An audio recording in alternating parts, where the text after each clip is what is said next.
Hi friends, welcome back to our channel. ఈ రోజు నేను మీకు ఎంతో హెల్దీ అండ్ టేస్టీ ఉసిరికాయ ఆవకాయ ఇంట్లోనే ఎంతో ఈజీగా ఎలా తయారు చేసుకోవచ్చో ఈ వీడియోలో వివరంగా చూపిస్తాను. ఉసిరికాయ ఆవకాయ తయారు చేయడం కోసం నేను ఇలా బాగా తయారైన ఉసిరికాయల్ని ఒక 1/2 కేజీ తీసుకున్నాను. వీటిని శుభ్రంగా కడిగి క్లాత్ పైన ఆరబెట్టి ఒక గంట వరకు ఎండలో పెట్టుకున్నాను. ఇవి పూర్తిగా ఆరిపోయాయి. ఇలా ఎండలో పెట్టుకోవడం వల్ల వాటికి ఏమైనా చెమ్మాది ఉంటే పూర్తిగా ఆరిపోతాయి. ఇప్పుడు ఈ ఉసిరికాయల్ని పక్కన పెట్టుకోవాలి. ఇప్పుడు గ్యాస్ ఆన్ చేసుకుని ఒక కడాయి పెట్టుకుని అందులో 1 టేబుల్ స్పూన్ ఆవాలు వేసుకోవాలి. ఆవాలు కొద్దిగా ఫ్రై చేసుకున్న తర్వాత ఇందులో 1 టీ స్పూన్ మెంతులు వేసుకుని 2 కలిపి బాగా దోరగా ఫ్రై చేసుకోవాలి. ఇవి బాగా ఫ్రై అయ్యి కమ్మని వాసన వచ్చినప్పుడు గ్యాస్ ఆఫ్ చేసుకుని వీటిని పక్కన ఉంచుకోవాలి. ఇప్పుడు ఒక గిన్నెలో 1 గ్లాస్ వేడి నీళ్ళు పోసుకుని అందులో ఒక 50 గ్రాములు గింజలు అవి ఏమీ లేకుండా శుభ్రం చేసి ఉంచుకున్న చింతపండుని వేసి నానబెట్టుకోవాలి. మనం ఈ ఉసిరికాయ ఆవకాయ చేసినప్పుడు కొత్త చింతపండు అయితే ఈ ఉసిరికాయ ఆవకాయ చాలా టేస్టీగా ఉంటుంది. ఇలా నానబెట్టిన తర్వాత దీన్ని పక్కన ఉంచుకోవాలి. ఇప్పుడు గ్యాస్ ఆన్ చేసుకుని కడాయి పెట్టుకుని అందులో 1/2 లీటర్ ఆయిల్ పోసుకున్నాను. మనం 1/2 కిలో ఉసిరికాయలు తీసుకున్నాం, దానికి 1/2 లీటర్ ఆయిల్ అయితే సరిపోతుంది. నేను ఇక్కడ వేరుశనగ నూనె తీసుకున్నాను. మీరు వేరుశనగ నూనె అయినా ఉపయోగించవచ్చు, లేకపోతే నువ్వుల నూనె అయినా ఉపయోగించుకోవచ్చు. మనం ఏ నిల్వ పచ్చడి చేసినా వేరుశనగ నూనె అలాగే నువ్వుల నూనె ఉపయోగిస్తే ఆ నిల్వ పచ్చళ్ళు చాలా టేస్టీగా ఉంటాయి. లో ఫ్లేమ్లో పెట్టుకుని ఆయిల్ కొద్దిగా వేడైన తర్వాత మనం శుభ్రంగా కడిగి ఆరబెట్టి ఉంచుకున్న ఉసిరికాయల్ని ఒక్కొక్కటిగా వేసుకోవాలి. ఇలా మొత్తం వేసుకున్న తర్వాత వీటిని లో ఫ్లేమ్లో లైట్ గోల్డెన్ కలర్ వచ్చేంత వరకు ఫ్రై చేసుకోవాలి. ఉసిరికాయల్ని ఫ్రై చేసినప్పుడు లో ఫ్లేమ్లో పెట్టి మాత్రమే ఫ్రై చేసుకోవాలి. హై ఫ్లేమ్లో పెట్టి ఫ్రై చేస్తే ఉసిరికాయలు బయట ఫ్రై అయిపోతాయి కానీ లోపల సరిగ్గా కుక్ అవ్వవు. అందుకని మనం ఉసిరికాయల్ని లో ఫ్లేమ్లో ఫ్రై చేసుకుంటేనే మన ఉసిరికాయ ఆవకాయ అనేది చాలా టేస్టీగా ఉంటుంది. ఇలా లో ఫ్లేమ్లో ఫ్రై చేసుకోవటం వల్ల మనం వీటితో ఆవకాయ పట్టినప్పుడు ఇవి ఉప్పు కారం పులుపు అన్నీ బాగా లాక్కుని చాలా టేస్టీగా ఉంటాయి ఉసిరికాయలు. ఈ ఉసిరికాయలు లైట్ గోల్డెన్ కలర్ వచ్చిన తర్వాత గ్యాస్ ఆఫ్ చేసుకుని వీటిని ఒక బౌల్లోకి తీసుకోవాలి. మొత్తం ఉసిరికాయలన్నింటినీ ఒక బౌల్లోకి తీసుకుని పక్కన ఉంచుకోవాలి. ఇప్పుడు గ్యాస్ ఆన్ చేసుకుని మనం ముందుగా ఉసిరికాయలు ఫ్రై చేసుకున్న తర్వాత మిగిలిన ఆయిల్లో 1 టీ స్పూన్ ఆవాలు, 1 చిన్న వెల్లుల్లిపాయని ఇలా చితగొట్టి వేసుకోవాలి. అలాగే 3 ఎండుమిర్చి ఇలా చిన్న చిన్న ముక్కలుగా కట్ చేసి వేసుకుని కొద్దిగా ఫ్రై చేసుకున్న తర్వాత ఇందులో 1/2 టీ స్పూన్ మెంతులు వేసి బాగా ఫ్రై చేసుకోవాలి. మొత్తం ఇవన్నీ బాగా ఫ్రై అయిన తర్వాత ఇందులో 1 గుప్పెడు కరివేపాకు వేసుకుని దాన్ని కూడా బాగా ఫ్రై చేసుకోవాలి. ఇవన్నీ ఫ్రై అయిన తర్వాత ఇందులో 1/4 టీ స్పూన్ ఇంగువ వేసుకోవాలి. ఇలా ఇంగువ వేసిన తర్వాత ఒకసారి కదిపి గ్యాస్ ఆఫ్ చేసుకుని ఈ ఆయిల్ని చల్లారనివ్వాలి. ఈ ఆయిల్ చల్లారేలోపు మనం ముందుగా ఫ్రై చేసి ఉంచుకున్న ఆవాలు మెంతుల్ని ఒక మిక్సీ జార్ తీసుకుని అందులో వేసుకుని మెత్తగా మిక్సీ పట్టుకోవాలి. ఇలా మెత్తగా మిక్సీ పట్టుకున్న తర్వాత దీన్ని పక్కన ఉంచుకోవాలి. దీన్ని కావాలంటే మీరు జల్లించుకోవచ్చు. ఇప్పుడు గ్యాస్ ఆన్ చేసుకుని ఒక కడాయి పెట్టుకుని అందులో 2 టేబుల్ స్పూన్ల ఆయిల్ పోసి కొద్దిగా పసుపు వేసుకుని మనం ముందుగా నానబెట్టి ఉంచుకున్న చింతపండుని ఒక స్ట్రైనర్ సహాయంతో ఈ కడాయిలోకి వడగట్టుకోవాలి. ఇలా మొత్తం చేసిన తర్వాత లో ఫ్లేమ్లో దీన్ని దగ్గర పడేంత వరకు కుక్ చేసుకోవాలి. ఇలా లో ఫ్లేమ్లో చింతపండు మొత్తం ఇలా దగ్గర పడేంత వరకు కుక్ చేసుకోవాలి. చింతపండు మరీ గట్టిగా కాకుండా అలాగే మరీ పలచగా కాకుండా వీడియోలో చూపిన విధంగా ఉంటే సరిపోతుంది. ఇప్పుడు గ్యాస్ ఆఫ్ చేసుకుని దీన్ని పక్కన ఉంచుకోవాలి. ఇప్పుడు ఒక మిక్సీ జార్ తీసుకుని అందులో ఇలా 1 వెల్లుల్లిపాయని రేకల కింద చేసుకుని వేసుకుని మిక్సీ పట్టుకోవాలి. ఇలా మిక్సీ పట్టుకుని దీన్ని పక్కన ఉంచుకోవాలి.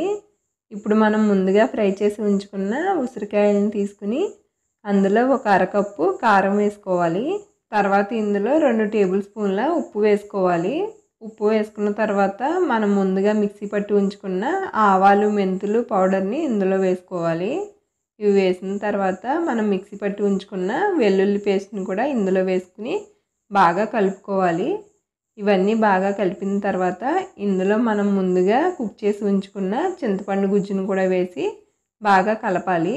ఇవన్నీ బాగా కలిపిన తర్వాత మనం ముందుగా ఫ్రై చేసి ఉంచుకున్న తాలింపు మిశ్రమాన్ని చల్లారిన తర్వాత ఇందులో పోసుకోవాలి. ఇలా మొత్తం పోసుకుని మొత్తం అంతా కలిసేటట్లు బాగా కలిపి మూత పెట్టి ఒక 3 రోజులు పక్కన ఉంచుకోవాలి. 3 రోజులు పక్కన ఉంచుకున్న తర్వాత 3వ రోజు తీసి ఒకసారి బాగా కలుపుకోవాలి. మనకి వీడియోలో చూపిన విధంగా ఆయిల్ అనేది బాగా ఎక్కువగా ఉండాలి. మనం పచ్చడి పెట్టిన తర్వాత పైకి ఇలా ఆయిల్ వస్తే మన ఆవకాయ అనేది ఎక్కువ రోజులు పాడవకుండా నిల్వ ఉంటుంది. 3 రోజులు అయిన తర్వాత పచ్చడి మొత్తం ఒకసారి బాగా కలిపి ఉప్పు, కారం, పులుపు సరిపోయాయో లేదో ఒకసారి చూసుకుని, సరిపోకపోతే ఒకసారి వేసుకుని మళ్ళీ ఇంకొకసారి కలిపి ఇలా ఒక గ్లాస్ జార్లో పెట్టుకుంటే మనకి ఆవకాయ అనేది చాలా రోజుల వరకు ఫ్రెష్గా ఉంటుంది. మాకైతే వీడియోలో చూపించిన ఉప్పు, కారం, పులుపు అన్నీ కరెక్ట్గా సరిపోయాయి. మీరు మీ రుచికి సరిపడా ఉప్పు, కారం, పులుపు వేసుకోండి. మీరు కూడా ఎంతో ఈజీగా ఒకసారి ఇలా ఉసిరికాయ ఆవకాయ ట్రై చేయండి, మీకు బాగా నచ్చుతుంది. ఈరోజు నేను మీకు మన అమ్మమ్మల కాలం నాటి ఉసిరికాయ ముద్ద పచ్చడి ఎంతో ఈజీగా ఎలా తయారు చేసుకోవచ్చో ఈ వీడియోలో చూపిస్తాను. దీనికోసం నేను ఒక 1/2 కిలో ఉసిరికాయలను తీసుకుని వాటిని శుభ్రంగా కడిగి ఇలా ఒక క్లాత్ పైన ఆరబెట్టుకున్నాను. ఇప్పుడు ఇవి శుభ్రంగా ఆరిన తర్వాత వీటిని చిన్న చిన్న ముక్కలుగా కట్ చేసుకుని వీటిని ఒక గ్లాస్ జార్లో వేసుకోవాలి. నేను ఇలా ఈ సైజులో ముక్కలుగా కట్ చేసుకున్నాను. ఇలా కట్ చేసుకున్న తర్వాత వీటిని ఒక గ్లాస్ జార్లో వేసుకుని మూత పెట్టి ఒక 3 రోజులు పక్కన ఉంచుకోవాలి.